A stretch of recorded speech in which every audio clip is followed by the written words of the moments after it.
मोदी खाली मेट्रो में फोटोबाजी करते रहे और राहुल गांधी डायरेक्ट पब्लिक के बीच पहुंच गए। राहुल गांधी की इस तस्वीर को देखकर बहुत से भाजपाई कह सकते हैं कि ऐसे हालात में कांग्रेस पार्टी पर इतनी बड़ी मुसीबत आई हुई है और राहुल गांधी चिल कर रहे हैं। और बहुत से लोग राहुल गांधी को चिल करते हुए भी कह सकते हैं कि राहुल गांधी ने शायद अपनी खाल इतनी मोटी कर ली है या फिर उनका कॉन्फिडेंस अपने विचार को लेकर इतना तगड़ा है कि उन्हें कोई फर्क नहीं पड़ता प्रधानमंत्री इतना तीखा प्रहार करें, अब तक का सबसे तीखा प्रहार पीएम करे कांग्रेस पर तो भी। दोस्तों, कल दो बिल्कुल अलग अलग तस्वीरें देखने को मिली हैं। पीएम मेरठ में मेट्रो का उद्घाटन करने पहुंचे और राहुल गांधी नॉर्थ ईस्ट के सिंगर्स के बीच, आर्टिस्ट के बीच पहुंचे। एक ऐसे वक्त में जब नरेंद्र मोदी ने अपने करियर में शायद सबसे तीखा हमला किया है, कांग्रेस पार्टी को सीधा नंगा ही बोल दिया। लोग एक्सपेक्ट कर रहे थे कि कांग्रेस पार्टी का आला कमान राहुल गांधी, प्रियंका गांधी या सोनिया गांधी इस पर रिएक्ट करेंगे, लेकिन दोस्तों राहुल गांधी ने जिस तरह से रिएक्ट किया, लोग उस पर हैरान हो सकते हैं। राहुल गांधी तो चिल कर रहे हैं। आखिर प्रधानमंत्री नरेंद्र मोदी और राहुल गांधी की इन दो बिल्कुल अलग अलग तस्वीरों से क्या मायने निकलते हैं, जल्दी जल्दी आपके सामने में रखती हूँ।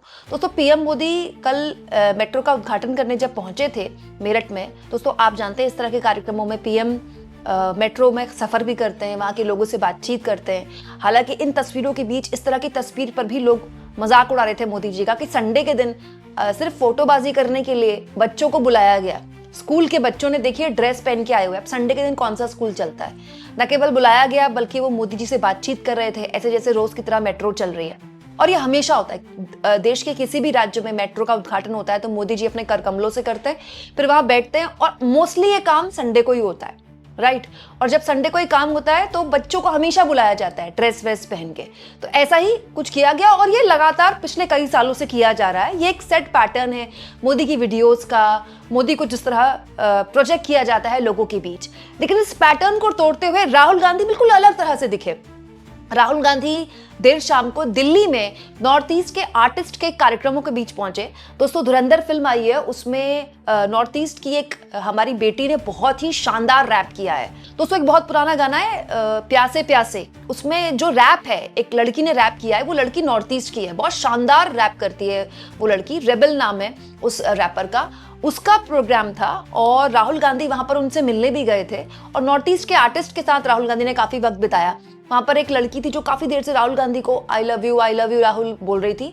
राहुल गांधी वहां गए, उस लड़की से बात भी की, उससे हाथ मिलाया। अब ऐसे प्रोग्राम्स में आपने देखा होगा अमूमन नेता अगर पहुंचते भी हैं, पहली बात तो बहुत कम पहुंचते भी हैं तो वो अपने खास अटायर में होता है, लेकिन राहुल गांधी अपने उसी अटायर में थे जो कि वो हमेशा रहते हैं, टी शर्ट एंड ट्राउजर। और टी शर्ट व्हाइट नहीं थी, ब्लैक थी। तो आप कह सकते हैं राहुल गांधी थोड़े चिल मोड में, पार्टी मोड में थे और मुस्कुरा रहे थे, बिल्कुल कंफर्ट पोजीशन में थे, कंफर्टेबल थे। तब जब नरेंद्र मोदी ने अब तक का सबसे तीखा हमला किया है दोस्तों राहुल गांधी उनकी पार्टी पर, तो नरेंद्र मोदी ने बिना राहुल गांधी का नाम लिए ये बोला था कि जो कांग्रेस पार्टी के नेता हैं वो सिर फिरे और बेलगाम हो चुके हैं, और कांग्रेस पार्टी के लिए ये भी बोला था नंगे तो आप पहले से ही थे, कपड़े उतारने की क्या जरूरत थी। मैं कांग्रेस वालों को पूछता हूं,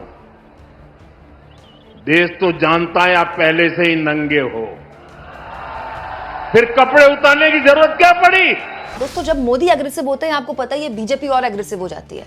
हालांकि विपक्ष इसका अपने तरीके से जवाब देगा, लेकिन नरेंद्र मोदी के जो तेवर थे कल, बहुत ज्यादा वो नाराज थे, बहुत ज्यादा। मतलब कई बार ऐसा लग रहा था कि उनका गला बैठ जाएगा, मतलब वो बहुत एग्रेसिव थे। दोस्तों, अमूमन ऐसे वक्त में क्या होता है, ये एक हिंट होता है बड़े नेता का अपने पूरे कैडर को देने का कि भाई उन्हें बहुत नाराजगी है, उन्हें बहुत गुस्सा है। एक्चुअली में इसकी दो वजह है दोस्तों। राहुल गांधी का टेम्परामेंट कि वो चिल है, उन्हें कोई फर्क नहीं पड़ता। दोस्तों, न केवल कांग्रेस पार्टी के कार्यकर्ताओं ने प्रदर्शन किया, बल्कि इस बार कांग्रेस पार्टी ने माफी भी नहीं मांगी, अपने कार्यकर्ताओं के साथ खड़े रही। और उसके बाद देश भर में बीजेपी और कांग्रेस के कार्यकर्ता आपस में सड़कों पर भिड़े। और दोस्तों, कांग्रेस पार्टी का एक बिल्कुल नया कलेवर देखने को मिला, जिसमें कार्यकर्ता लाठी डंडे लेकर खड़े थे, कोई चप्पल लेकर खड़ा हुआ था, कोई बकायदा बैठकर कह रहा था कि आते हैं बीजेपी के कार्यकर्ता तो हम उनका बहुत प्यार से स्वागत करने को तैयार हैं। मध्य प्रदेश के इंदौर में जबरदस्त तरीके से झड़प देखने को मिली दोनों पार्टी के कार्यकर्ताओं की। असम में कुछ इस तरह के हालात दिखे, पुडुचेरी में कुछ इस तरह के हालात दिखे, जो कि बहुत सालों बाद दिखाए। अमूमन क्या होता है, बीजेपी वाले हंगामा करते हैं और कांग्रेस वाले शिकायत करते हैं। इस बार दोनों तरफ से झड़प हुई है, हालांकि दोनों ही गलत हैं। हमारे देश में राजनीतिक मतभेद होता है, मनभेद नहीं होता है कि सड़कों पर पुलिस को वाटर कैनन का इस्तेमाल करना पड़ जाए, लाठी डंडे मारने पड़ जाए। लेकिन ये बिल्कुल नई चीज थी, कांग्रेस का एक बिल्कुल नया तेवर था।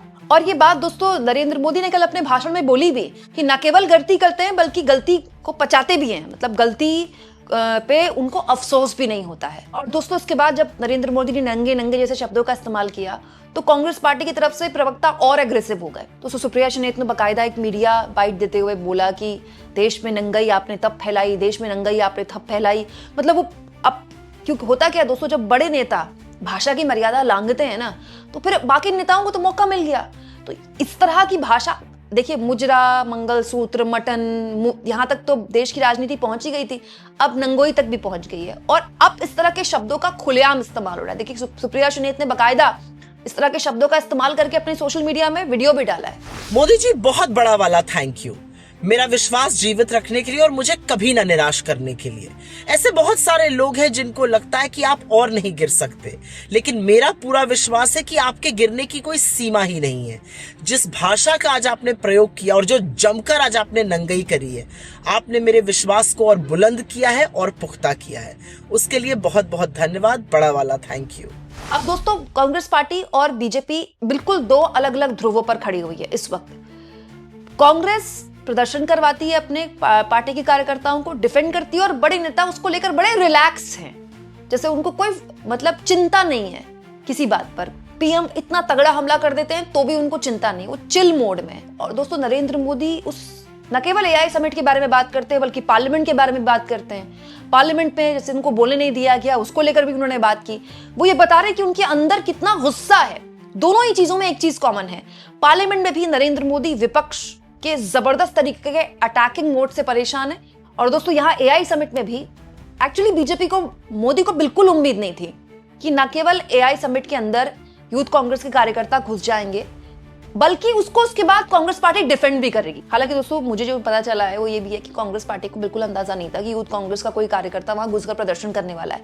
लेकिन जब ये हो गया और पूरी की पूरी बीजेपी और पूरी की पूरी मीडिया अटैकिंग मोड में आ गई तो डिसाइड किया गया कि अब अपने कार्यकर्ताओं को अकेले नहीं छोड़ना है, अब उनको सपोर्ट करना है। तो राहुल गांधी का जो टेम्परामेंट आप देख रहे हैं, जो चिल मोड देख रहे हैं, वो बेसिकली एक मैसेज है नरेंद्र मोदी को कि उन्हें कोई फर्क नहीं पड़ता, वो भाषा की कितनी भी मर्यादा लाग लें, वो उनका जो स्टैंड है वो उस पर कायम रहेंगे। आपको क्या लगता है दोस्तों, ये राहुल गांधी का कॉन्फिडेंस है या ओवर कॉन्फिडेंस? ये राहुल गांधी पर भारी पड़ेगा या फिर उनके कार्यकर्ताओं को और जोश से भरेगा? कमेंट बॉक्स में जरूर लिखें और जितना हो सके चैनल को शेयर भी करें और सब्सक्राइब भी।